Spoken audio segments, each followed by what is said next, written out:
"You're not on the list, ma'am." It's strange how just 5 words can suck the air out of your lungs, not because they're sharp or cruel, but because they confirm something you've feared for a long time, that maybe, just maybe, you're forgettable. My name is Cassidy Monroe. I'm 34 years old. Lieutenant Colonel, United States Army. At least, that's what it said on the badge clipped to my dress blues that night. The night I stood outside my younger brother's promotion ceremony, holding a formal invitation with my name printed clearly in black ink. But apparently, that wasn't enough. The young officer guarding the entrance stood with the same kind of posture I'd grown up seeing every day, rigid, exact, by the book. He looked at me like I was the problem, not the list. I held the paper out again. He didn't even glance at it. "I'm sorry, ma'am. You'll need to step aside." Through the glass doors behind him, I saw everything. My mom was adjusting Graham's collar like he was back in kindergarten. My dad, he was laughing.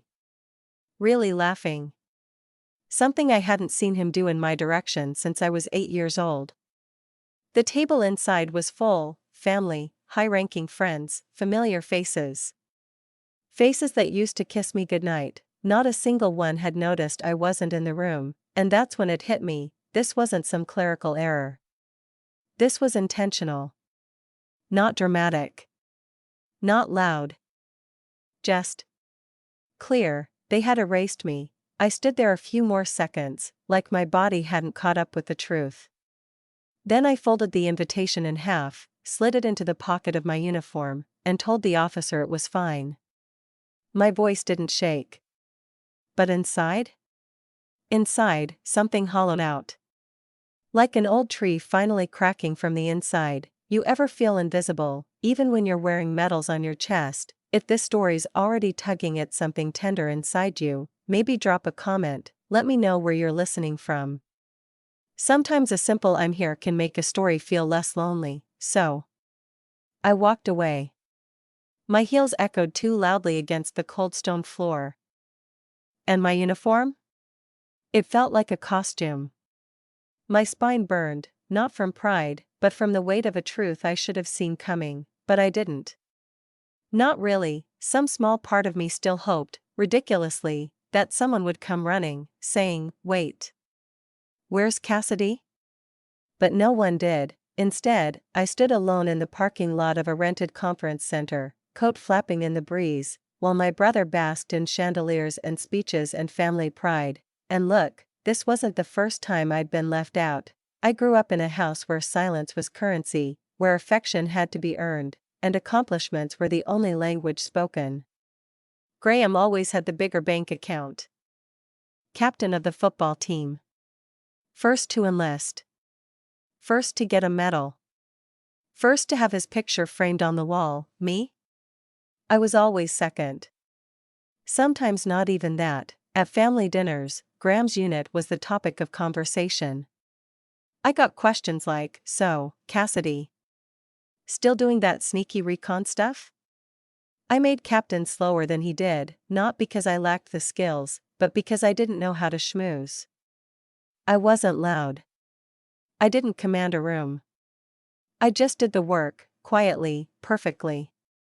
Until even that wasn't enough, you'd think military service would level the playing field. But sometimes, your last name feels more like a chain than a legacy. Sometimes, the people who are supposed to know you best don't know you at all. I got in my car. My hands were trembling, even though it wasn't cold. I didn't cry. I hadn't in years. But I felt it, something deep inside me cracking under the weight of being ignored. It wasn't just about that ceremony. It was everything. It was proof that I could vanish in front of them and they wouldn't even blink. The worst part? They probably thought I'd understand. "She's always quiet. She'll be fine. She knows we love her." But love isn't silence, love isn't absence, and love sure as hell isn't forgetting your own daughter's name at the door of your son's promotion. I didn't drive home. Not yet. I parked in a grocery store lot 20 minutes away and just sat. Engine off. Watching people walk in and out, arms full of things they needed. I used to think all I needed was to earn enough, prove enough, be enough, but maybe what I really needed, what I still need, is to stop expecting love to show up in the way I've always had to earn it. Maybe love that asks you to disappear isn't love at all, and maybe the hardest truth? Family doesn't always mean belonging. That night, I went home to my little apartment on the edge of the base. I took off my uniform slowly, piece by piece. Like I was shedding armor I didn't believe in anymore. I hung it carefully in the closet, metals still pinned, creases still sharp. It deserved respect, even if they didn't. Then I sat on the floor, staring at nothing. My phone buzzed once. A photo from my mom. Graham and Dad, both holding a plaque. Caption: Proud day for the Monroes. Not all of them. I deleted it. I didn't sleep that night. My brain kept replaying every moment. Every glance. Every time I showed up hoping to be seen, and wasn't, but around 3 a.m., a thought settled into my chest like a whisper: if I was erased. Maybe that's not the end, maybe that's where the real story begins. I used to think the house I grew up in was made of brick and drywall, but looking back now, it was built out of rules, expectations, and a silence so heavy it could smother a kid if she wasn't loud enough to punch through it. Graham didn't have that problem. He was born 2 years before me, but it might as well have been a decade. He cried louder, walked earlier, spoke sooner, and according to my parents, that meant greatness was guaranteed. My dad used to say, "You can tell a real soldier by how he fills a room."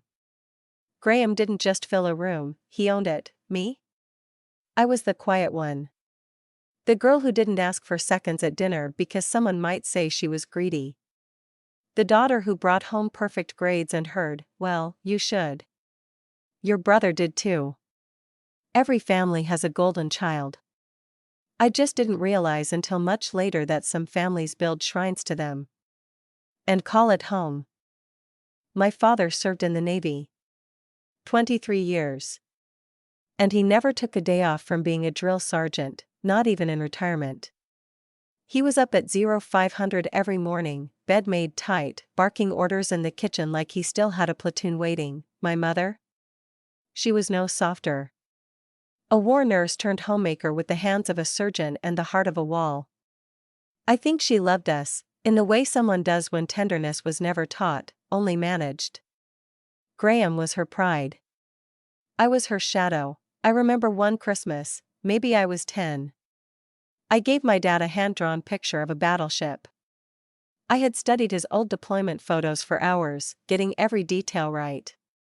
When he opened the wrapping, he blinked once.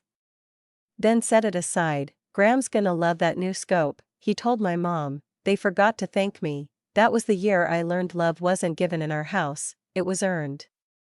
And the price? Attention. The kind Graham collected effortlessly. He played sports, cracked jokes, brought home trophies. I brought home silence. Good behavior. Straight A's and no backtalk. I didn't rebel, I adapted. I joined JROTC in high school. Not because I wanted to be like Graham, but because I thought maybe, just maybe, my father would look at me and finally see something other than quiet disappointment. I still remember the first time I put on the uniform.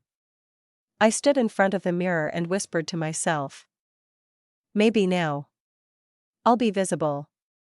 Spoiler alert, I wasn't. When Graham graduated officer school at 21, our parents threw a party so loud you could hear it 2 blocks away.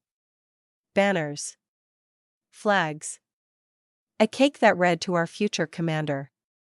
I was 19, still in basic training, calling from a shared barracks phone just to say congrats. He barely said 2 words, "Keep working hard, Cass."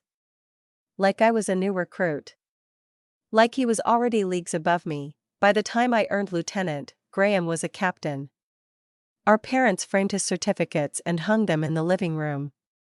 Mine? They ended up in a drawer, tucked beneath spare keys and tax folders. My mom once said, "You don't really like the spotlight anyway." Do you? No. But I did like being seen, so I carved my own path. I picked recon. I liked the silence, the precision. No flashy speeches or barking orders, just focus and results. I thrived there. Not because it came easy, but because I knew being good wasn't optional. For me, failure wouldn't just be a setback, it would be proof of everything they already believed, that Graham was the real soldier. And I was just tagging along. Still, I believed, deep down, that one day, I'd earn enough. Enough recognition. Enough respect. Enough for my name to finally mean something at home. Maybe I'd hear my dad say, "You made us proud, Cassidy." He never did. Instead, every visit home was filled with talk of Graham's next promotion. "He's being considered for major," my mom whispered once, like she was sharing the gospel. "Isn't that amazing?" I nodded. She smiled. Like I'd answered a test correctly, and the funny thing? I wasn't jealous, not in the way people think. I didn't want his medals. I didn't want his rank. I just wanted one evening, just one, where someone asked what I'd seen. What I'd carried. What it cost me to come home without falling apart every single time, but no one asked. I remember one Thanksgiving when both of us happened to be on leave. The table was heavy with turkey and military stories. Graham launched into a long spiel about strategy. My dad praised every word. My mom refilled his plate. Then it was my turn. I mentioned leading a 6-man team through a terrain so remote, friendly boots hadn't touched it in years. Dead silence. Then Dad nodded once. "Sounds dangerous.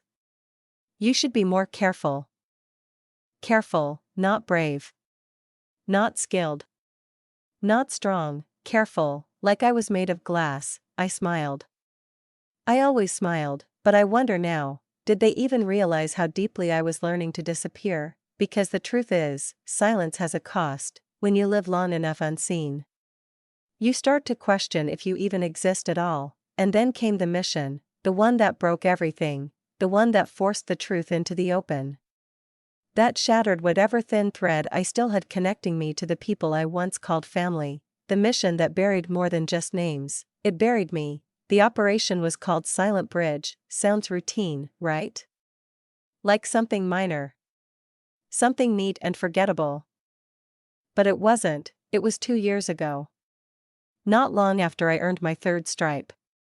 I was stationed with a recon unit in a high-risk zone, terrain so rugged and unpredictable, we started naming our checkpoints after ghosts. We had just wrapped a brutal 3-week patrol when I got summoned to a forward operating base. New assignment. Intel flagged a compound suspected of housing arms dealers and rogue elements linked to local insurgents. My team would confirm the target, gather intel, extract. No engagement unless necessary, standard recon, only, there was one catch. Graham was there. I hadn't seen him since a strained Christmas call the year before, where he spent more time reminding me to stay sharp than asking how I was doing. And now, here he was. Front of the briefing tent, arms folded, that same smug energy like he owned the air we were breathing. "Lieutenant Monroe," he said with that half grin that always made me feel about 6 inches tall. "Captain," I replied, deadpan. He pulled me into a quick one-arm hug, then slapped my back like I was one of his rookies. "Still doing that sneaky stuff in the bushes, huh? Still pretending charisma is strategy?" I shot back. He laughed. I didn't, and that pretty much set the tone for everything that followed. He wasn't on my team. He wasn't part of the original planning. He had no familiarity with the terrain, hadn't worked with any of my unit. But command told me he'd be acting as strategic advisor. Which didn't make sense. At all, I asked directly. "He's got higher eyes watching him," one officer told me. "Just work with him." So I tried. I planned like I always did, meticulously. I mapped fallback routes, ran worst-case scenarios, organized medical exfil plans, studied terrain maps until my eyes ached. And Graham? He leaned back in his chair like this was some class project he'd already aced. "Why are we waiting until 200 hours?" he asked one night, tapping the timeline. "Because that's when satellite pass gives us full thermal coverage," I said. Anything earlier, we're going in blind. Sometimes speed is the intel, he replied. No, I said. Speed is a gamble. He leaned back again, smiling. You're being too cautious, Cass. I hated how he said my name. Like it was a reminder I didn't belong. This isn't your team, I told him. We follow the recon plan. But he didn't back off. Over the next 24 hours, I watched him chip away at my timeline.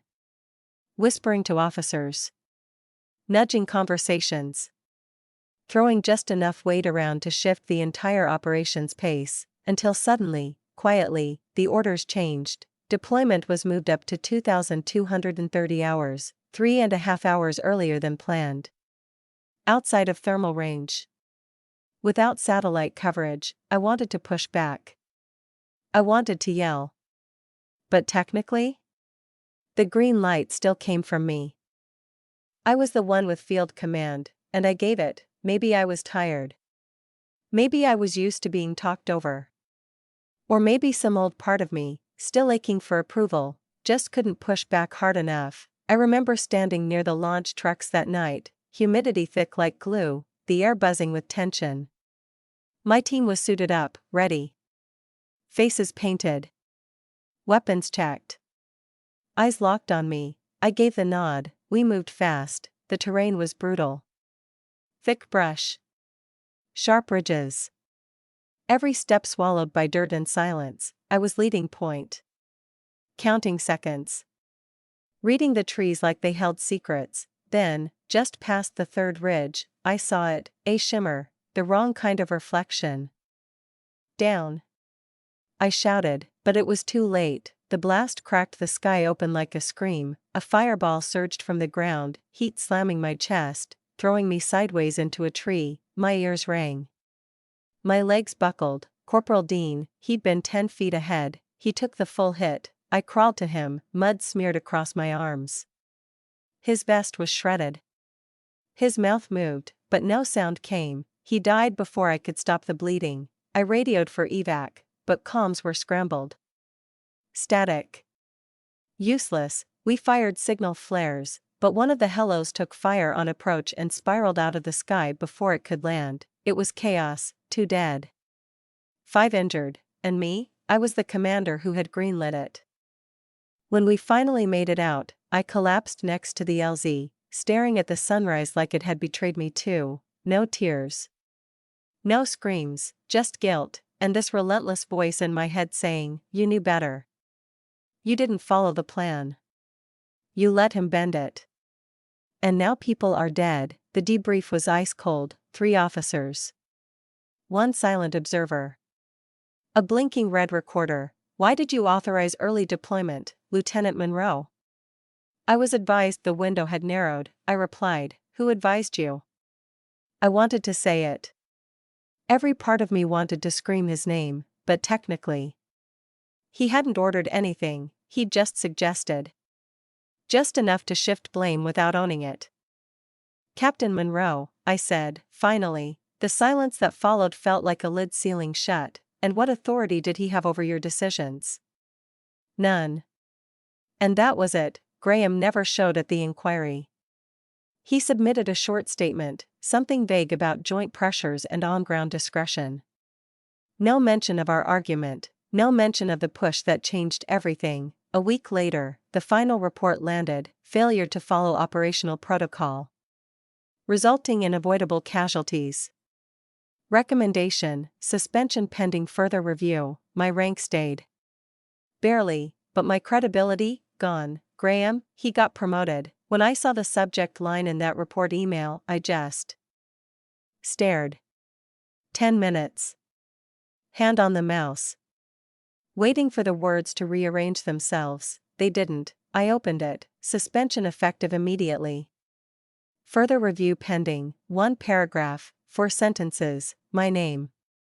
In black ink, my future. In gray fog, I packed my gear in silence. No one stopped me on the way out. Not because they were angry, but because they were indifferent. Some people looked up. Most didn't. I wasn't radioactive. I wasn't dangerous, I was just Erased, the last thing I packed was my name patch. I folded it into a small square and laid it gently on top of my duffel like it was a flag over a casket, and still. No tears, not a single one. I left the base by bus. No one knew where I was going. Not Graham. Not my parents. I didn't tell anyone, I just rode, state after state, until the world outside the window didn't look like anywhere I'd ever lived. Eventually, I landed in a tiny town no one's ever heard of. Population, forgotten. I found a one-bedroom apartment above a hardware store. Creaky floors. Peeling paint. Walls that smelled like sawdust and old coffee. It was perfect. I didn't unpack my medals, didn't wear my uniform, didn't shave the back of my neck like regs required. I ran in the mornings, not to train, just to outrun the echo of that explosion in my chest. At night, I lay awake, staring at the ceiling, counting ticks of a wall clock like they could bring back what I'd lost. Purpose. Faith. Something tethering me to who I used to be. Some nights, I dreamed of Dean, not just the way he died, but the way he looked right before deployment. Nervous but steady. He had just become a dad. Showed me a photo of his newborn. I smiled, said something like, "We'll get you back in one piece." I didn't, but the worst dreams weren't about Dean, they were about Graham, not nightmares. Just silence, no calls. No messages. No apology. Not even a lie. My parents didn't reach out either. You'd think they'd want to know what happened. Maybe hear my side, but no, their loyalty was quiet, too, just aimed in the opposite direction. Graham had made it out clean. That was enough for them, one child still intact. Why dig deeper? So eventually, I stopped waiting. Instead, I started digging. It started with a question I couldn't shake. What did I miss? I pulled out every note I had. Every map. Every draft of the timeline. I cross-referenced everything against my own memory, but memory's tricky. It bends. Fades. I needed more. I reached out, carefully, to people I'd served with. Not with accusations. Just questions. The first to respond was a tech sergeant I trained with years ago. He didn't say much. Just sent a secure link, classified satellite logs, the kind of file you don't get unless you ask just right, and there it was, proof. The original deployment time? Still valid. Satellite pass would have given us full thermal coverage. The early push? Unauthorized. Dangerous. Stupid. The briefing notes from command never changed, which meant only one thing: Graham lied. I felt something shift inside me, clean and sharp. Not rage. Not even betrayal, clarity. I kept digging. A friend in logistics passed along a time-stamped internal chat. I wasn't supposed to see it. But I did. It was from Graham. "We can't wait for her recon pass. Trust me. I'll take the heat if it goes south." He never did. He let me burn. I compiled everything: timeline gaps, logs, messages, evidence. I didn't editorialize. Didn't rant. Just facts. Then I sent it all to the Office of Military Ethics. No cover letter, just a folder, a summary, and one line: "Truth matters, even when no one's watching." And then I waited, 3 months, 3 long months of morning runs, one-person dinners, and grocery store aisles I didn't need to be in. I thought maybe they'd ignore it, but one afternoon, my phone rang. Unknown number. "Lieutenant Monroe?" The voice asked. Crisp. Measured. "This is Colonel Rhodes. We've reviewed your file. And we owe you more than an apology." I didn't speak. I didn't trust words anymore. He continued. "The record has been amended. You've been cleared. Disciplinary action has been expunged." A pause. "You're eligible to return. If you want to." If I want to. I didn't answer right away. Part of me wanted to laugh. Another part wanted to hang up, but somewhere deeper, beneath all the ash, something still burned, not for revenge, not for redemption, for duty, so I said yes, not to reclaim the past. To build something new. I came back without fanfare. No banners. No welcome home. Just a reactivated ID badge and a locker in a new base with strangers who didn't know my story, and I preferred it that way. I was done trying to prove I existed. My first few weeks, I said little. I watched everything. Drills. Briefings. Room temperature. I led small missions. Low profile. Logistical support. Sweep and recon, then came tougher assignments. Riskier zones. Tighter teams. I led quietly, no swagger. No speeches, just steady hands and sharp orders, and slowly, they noticed. The first time a junior officer called me ma'am without sarcasm, I barely reacted. Later that night, sitting alone in the mess hall, I felt it settle in my chest like a quiet kind of warmth. Then came the field commendation, then a promotion, and another. It didn't happen overnight, it happened in layers, like muscle rebuilding after trauma. No one gave me a parade, no one gave me an apology, but I didn't want those anymore. I didn't want justice, I wanted dignity, not the kind handed to you, the kind you earn. I made captain, then major, eventually commander. At every step, I led with restraint. Not because I lacked authority, but because I knew what it cost to use it carelessly. I knew what it felt like to be crushed by someone else's silence. So when younger officers came to me with questions, I didn't shut them down. I welcomed it. I listened. Not to be liked, but to give them what I never had, proof that quiet strength matters, that cautious doesn't mean weak, that being unseen doesn't make you unworthy. And over time, my name, the one they tried to bury, started showing up again, in reports. In briefings. In commendation lists, not in the fine print anymore. Near the top, with that came invitations. Panels. Military galas. Recognition ceremonies, most of them I ignored. They felt performative. Hollow, until one day, I opened an email that made me pause, encrypted. High priority. From Central Command, invitation, 75th Anniversary Gala, 12th Infantry Division. My old division, the same one that held my inquiry, the same one that let Graham walk away clean while I stood alone under a spotlight. I almost closed the email, but then I saw it, guest of honor, Commander Cassidy Monroe, and there it was, my name, not hidden. Not misspelled. Not forgotten. Right at the top, I leaned back in my chair, staring at the screen. I didn't feel pride, I felt stillness, like the universe had finally gone quiet enough to let me hear myself. I didn't sleep that night. I just remembered the bus ride that took me away, the name patch folded in my duffel like a flag, the sound of the officer at the door saying, "You're not on the list," and the silence that followed me home. But now, I wasn't standing outside anymore. This time, I was the one they couldn't overlook, not because I begged for their approval, but because I'd outgrown the need for it. I arrived early, 2 hours early, actually, not because I had to, because I wanted to. I wanted the stillness before the storm. The quiet before the spotlight. The venue had changed. A renovated armory. Velvet drapes. Crystal chandeliers. Marble floors that tried to soften a place built for battle. Steel dressed up in ceremony. As I walked through the doors, I felt it immediately, the shift. Heads turned.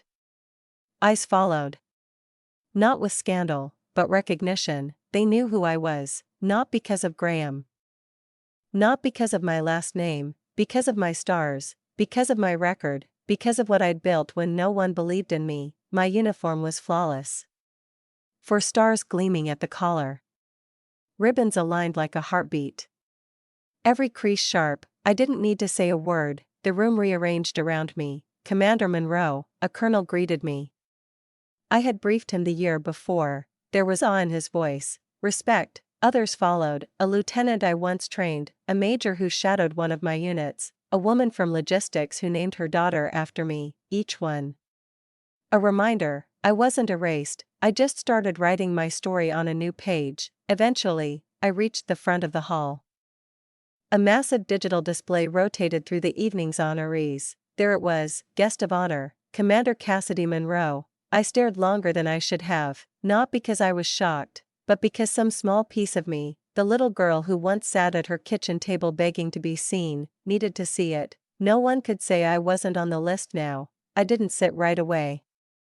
I walked, past wine glasses and polished medals, past faces that once forgot mine, and then, I saw them, standing in the back. Just inside the entry arch, my father. My mother.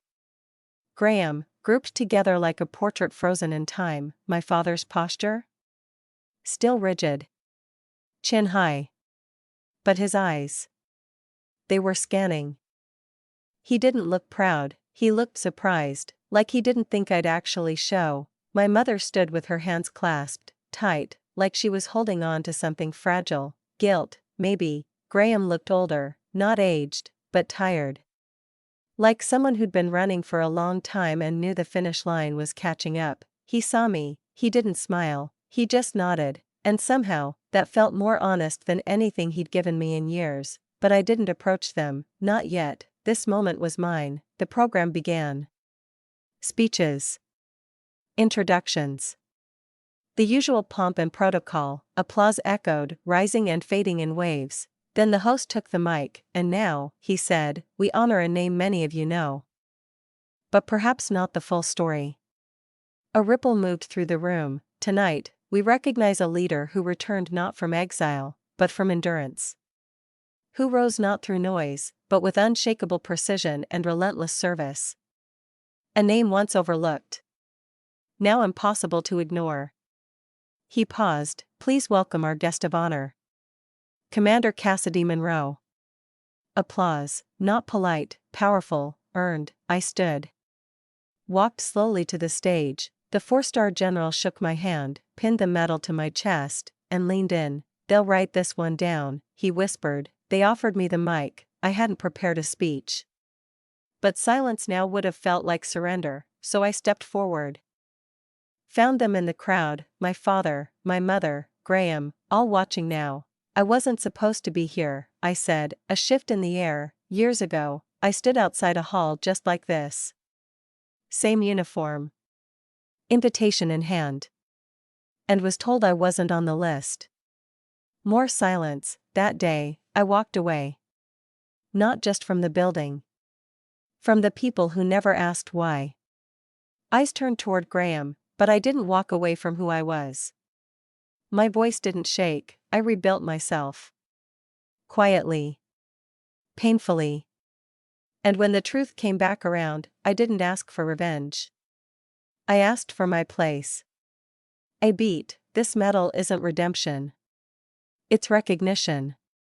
I paused, looked down at the glint of gold near my heart. It doesn't erase what happened. It honors what I became because of it. Applause. I held up a hand, and the room quieted again. I stand here today not because I was believed, but because I refused to disappear. That sentence hung in the air like a bell. I stepped back. No flourish. Just a nod, enough. Afterward, people came. A young lieutenant, you're why I stayed in. A retired nurse, they almost erased me too. A captain, you taught me that silence isn't weakness. I didn't have words for all of them. But I nodded. I saw them, and they saw me. I moved toward the back of the hall, past the ballroom, toward the exit, and there they were, my family, this time. They were the ones standing outside, waiting. My dad spoke first, Cassidy. Not lieutenant. Not commander. Just my name, soft. Unsure, I didn't know, he said. You didn't ask, I replied. He flinched, just barely. My mom's eyes were glossy. You could have said something, she whispered. I did, I said. 4 years. You just listened to someone louder. Then Graham stepped forward. I didn't mean for it to go that way, he said. That night. The mission. It spiraled. No, I said. It didn't spiral. You let it. He opened his mouth.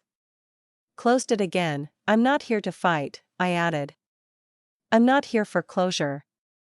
I came because I earned my place. Not because I need your permission to be in the room.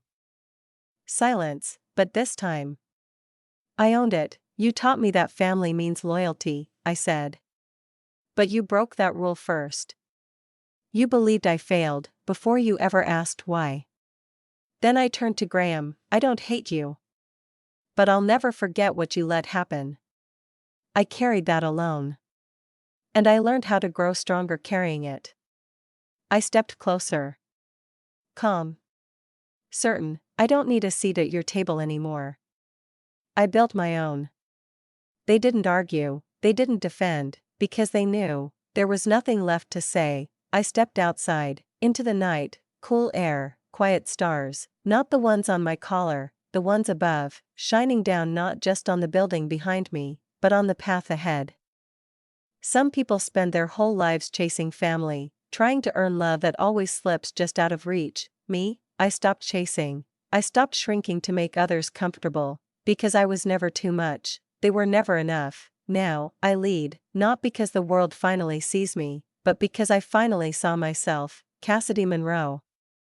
Commander, daughter of no one, leader of many, and that is more than enough. Cassidy Monroe didn't win by shouting louder, she won by standing still, by choosing integrity over attention, and by refusing to disappear when the world forgot her. You don't need anyone's permission to matter. Family, friends, or the system may overlook you, but that doesn't mean you're unworthy. Silence isn't weakness. Sometimes, the strongest people are the ones who act quietly, persistently, without needing the spotlight. Blind loyalty can destroy justice.